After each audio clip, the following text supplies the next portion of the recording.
Hi, my name is Francisco Juan, and this is what the Lord has done for me. I grew up in Georgia, what I last remember as a child, uh, in a Catholic family, and I remember being carried around by the women there, the young women that took care of us during Mass or Sunday school. And I remember vividly being inside the church, and I remember trying to reach out to drink of the wine in the church, and I was told not to, but I believe I was given just a piece of bread by my mother. And those times were a little rough because my parents were living through a separation. And at that age, I didn't understand what separation was, but I knew my mom was there, and sometimes I could remember my dad. But that is how I grew up with my parents in the Catholic Church. My dad was a drunk, you know, but at this age I kind of understand now why he was. But and at that age, I've seen, a lot of domestic violence. I've seen my mom and my dad, get into violence, and those things were stuck in my mind, and how my dad treated my mom. So living with my brothers, which were three brothers, and my brothers uh, were there, but my mind or my eyes were always just looking at my mom and dad. But my older brother and my little brother were just three boys, and I'm the middle child, so I'm looking. I do remember a time when my dad drove off with my mom. He was beating her, but I was a child, and it was like pitch black that night. But I do remember stepping outside wearing my father's shoes. So I didn't grow up in a Christian home. We did go to church, but the home was not Christian. It was not Christ-like. And what happened in my family left me somewhat traumatized, just thinking about my mom, my dad. And when I became 7, I literally had thoughts of killing my father, and I was going to gather my stuff, and I did gather my bags. I told my siblings, hey, let's get our clothes together, and I was going to kill my dad. I had a knife in my hand. But the Lord stopped me, because there was a voice that spoke in my conscience and said, don't do it, don't do it. So I put the knife back in the kitchen, and I was still sad, but the Lord at that time saved me from committing an evil act at such a young age. But growing up, my dad, seeking to give us a better life, was traveling around the states. And I believe when we were 10, he started to receive Bible studies from my brother. And he became Adventist and became baptized. But the sad reality is the home was still not Christian, even if we went to an Adventist church. So I was still learning about God. There was a time when I was so angry at God. I was praying for him to change my dad, but I got so angry, I threw my Bible on the floor, and I started to curse God because I was so angry. I was like, how long should I live this way? But in the back of my mind, I knew God was real. I knew God existed. But I just didn't understand why God didn't do anything when I needed him. So as I grew up, my dad got deported, so he came back. He's Guatemalan. My parents are Guatemalan, so I come from a Guatemalan origin. So when my dad came back, we went to Canada, to a place called Montreal, Quebec, which I got a glimpse of the city life there.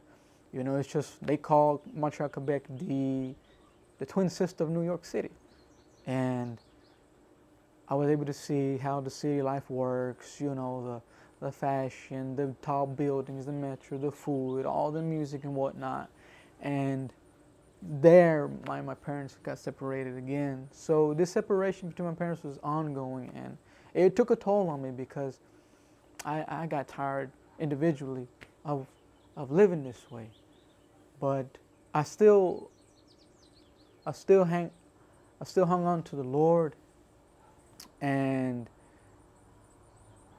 after my dad's case was rejected by the judge, we went back to Guatemala. My dad was still the same. So at that time, I lost my interest in God because I was sad and depressed of living the way I was. My dad would, from birth, I mean not from birth, but from childhood, he would always beat us as well. So that stuck to my mind. But then there came a time when my dad wanted us, me and my older brother, his name is Magro, my name is Francisco. So he said, I want you to go back to the States and work. And that's what we did. He paid our ticket to go back to the States because we were born in Florida. And coming back to the States, we ended up with a far cousin here in Alabama. And I lived with him, but still, I was still on a journey to learn of God. And my far cousin, he was an elder at the local Seventh-day Adventist church, and I started to learn of God a little bit more as far as spirit of prophecy and these things, right? But I got into I don't know what to call it. I got into a journey where all I was focusing on is now memorizing verses, memorizing doctrines, and I still didn't know God. I thought this was what God was about at the age of 15. I started to learn these things and say, hey, well, I'm going to out-preach this person. I'm going to outsmart this person, with spirit of prophecy and these things and in the Bible, but I still didn't know God. And there was a turning point in my life where a friend of mine, after graduation, his dad invited him and myself to go eat with him at a restaurant, and we did, and I ate good, and I got sleepy on my road going back home because at that time I ended up moving to Chattanooga because I didn't want to live in Alabama anymore, so I went to Chattanooga and stayed there. But on my way back to Chattanooga from my friend's graduation, on the Interstate 75, I fell asleep. I fell asleep on the steering wheel. I was gone, knocked out. Like, I don't remember anything. I just remember I was asleep. I do remember how my hands slowly slipped off the steering wheel, and I praise God that my foot didn't press on the gas pedal, but it slowly let go of the gas pedal. And then out of nowhere, this smack on my back, it was so hard, it was like electrifying. It woke me up. I looked around, I was like, where was I? Because I was asleep. But at that moment, I realized God saved my life because there were cars going around me. I woke up, I saw cars going around me. I was like, nobody beeped at me, nothing. I was asleep. And till this day, I praise God, He saved my life at that moment that I needed Him to, because He did wake me up. Nobody was there. I thought somebody was in there. I thought my friend was in there. I thought he was in my truck in the twin cab, just hiding in there. But it wasn't no one. And I do know, but to this day, it was an angel. I know for a fact the Lord had an angel wake me up. And growing up, I attended school. What I remember the most, which I remember the most because that's when I misbehaved the most, is when I lived in Rome, Georgia. I wanted to fit in. That was my thing. I wanted to fit in, whether it be through clothing, whether it be through the way that other students spoke or the way they behaved. I wanted to be the life of the class by making jokes, getting in trouble, going to ISS, getting suspended, getting probation. I got expelled from a school in Lindale, Georgia. It was a good school, but I was just misbehaving. I was real bad. And I didn't know how to behave. I was a big thief too. I stole a lot. I stole from friends. Back in those days, I was addicted to Yu-Gi-Oh cards. I stole those. I stole money. I went into teachers' drawers. I stole their pencils and whatnots. And I was a thief at that age. And I would give these things away. I would steal from my parents. And I'd take that money. I'll go to school, and I'll share that money with individuals. But that cycle of stealing also caught up with me. What I stole was stolen, and so forth. And then when I got into school in Montreal, Canada, I had the same behavior. I wanted to fit in. I wanted to make people laugh by getting into trouble. And I got expelled there also. When I lived in Montreal, I got expelled from that school. So from that point, I was told to go to another school, into basically another class that's kind of like in school for behavior management. And I was there for a couple of years, and then I was just practicing a lot of foolishness. But I never got into drugs until I lived in Tennessee. But when I came to Alabama after my parents gave me money to leave Guatemala to come to the States, I did go to school, but I still had the same pattern of behavior, getting into trouble. I've got detention so many times. I've got suspended, and growing up in school, I wasn't meant for school as far as behavior. I failed every class, but I thank God that there were people there that maybe understand that it's your behavior that's getting you in this trouble, and they helped me understand that if I don't fix myself up, I'm never going to succeed in life as a person. God was working in my life as I suffered from my trauma and as a child, the physical abuse, watching my mother getting beat, and then my brothers too getting beat, watching them, and living with hatred towards my father.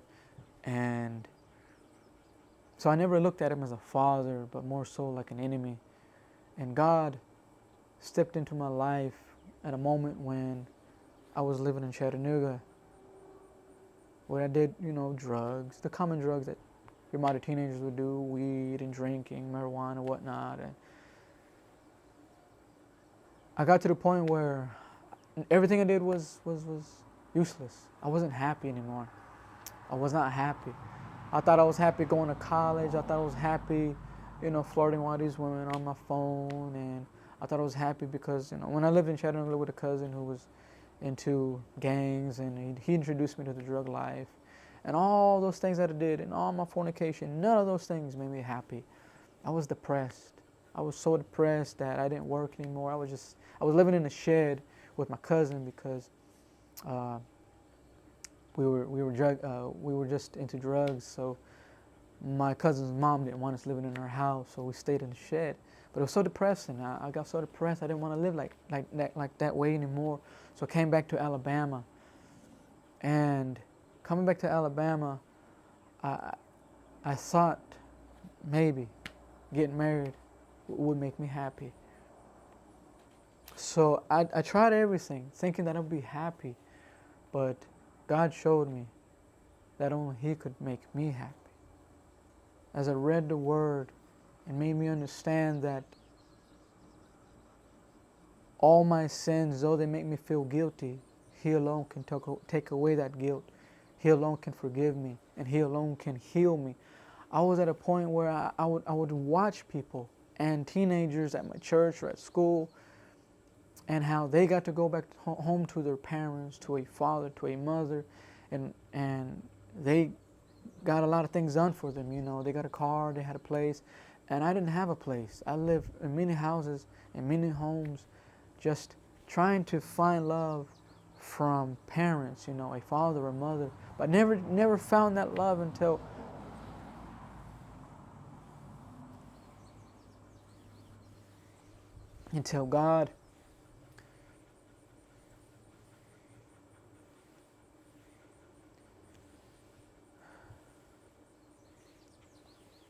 God showed me that He loved me.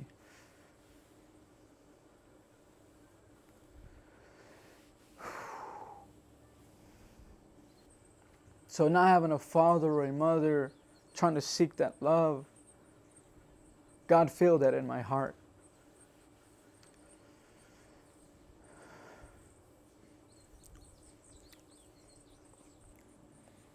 And then through individuals that did reach out to show me some love, I took it as God showing me love, pastors and elders.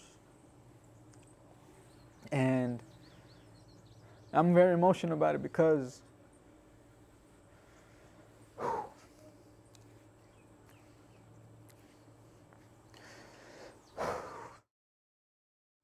because that's when I was searching. I was reaching out to God, and I needed that healing, and I needed to know that He loved me. So now, as I felt God's love and I knew He loved me, I started to get into colporting. And I reached out to a brother named Java Davis. Actually, no, I was actually at Oakwood. There was a brother there. Till this day, I still can't remember how I got into colporting. Somebody mentioned it, and I rolled with it. And I saw how I was able to touch people's lives, not by just giving them books, but sometimes they open up to me. We'll pray together. At times I didn't know what to say. But as I would canvas these books, we'd pray, and I'll get their number down, and these people would thank me for taking my time to pray with them and to share these books with them. And I learned a lot of things as a colporter, or today they call it canvassing as well. And even in colporting, I still was learning about God. And at the age of 24, I got married with my wife. And now we have 4 children. And it's learning about marriage, because there was a point where I also was going to become separated and divorced, because I wasn't very knowledgeable, educated about marriage. But God saved my marriage and started to teach me. And I want to let you know, young people who got married young as well, that although you may be heading towards a divorce, God can save your marriage if you put your marriage in His hands. And God showed me there that not only could He save me from my solitude and depression from the home I came from, but He also showed me that He could educate me and teach me if I'm willing to build a better home and have a happier marriage. And I have 4 beautiful children, and when I see them, I want them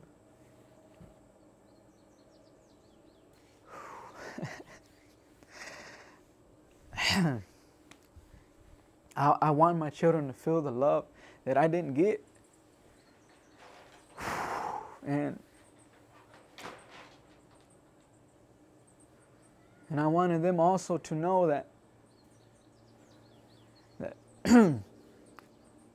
the love I'm giving them is the same love that God has for us.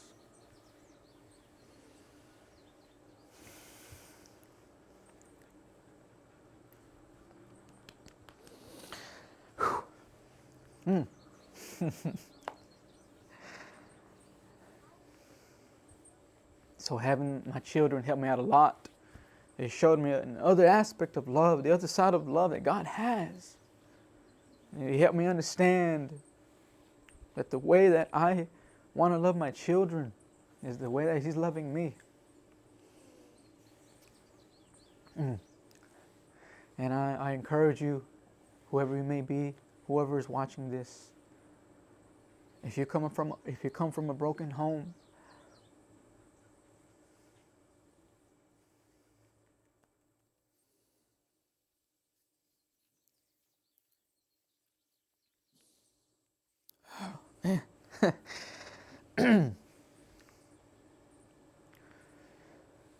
if you come from a broken home, God knows. He feels your pain. And in His time, He will save you. God isn't just standing back and watching you hurt.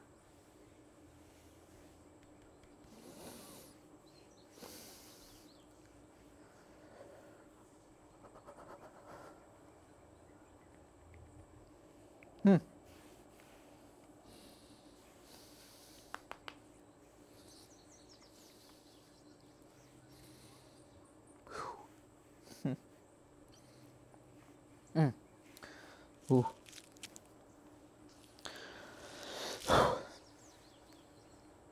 When you're going through problems, God isn't standing back and watching you hurt. God knows your pain and is with you. In the right moment, He will save you. So that when the time comes and you realize what you've gone through is what's going to make you who you are. And God will make you strong. And you will know how to help others. So I encourage you, if you're in sin, if you're lost, even if you're in a Christian home or Adventist home, God will still save you and help you. Just surrender yourself and open your heart. And He will come through. My name is Francisco Juan, and this is what the Lord has done for me.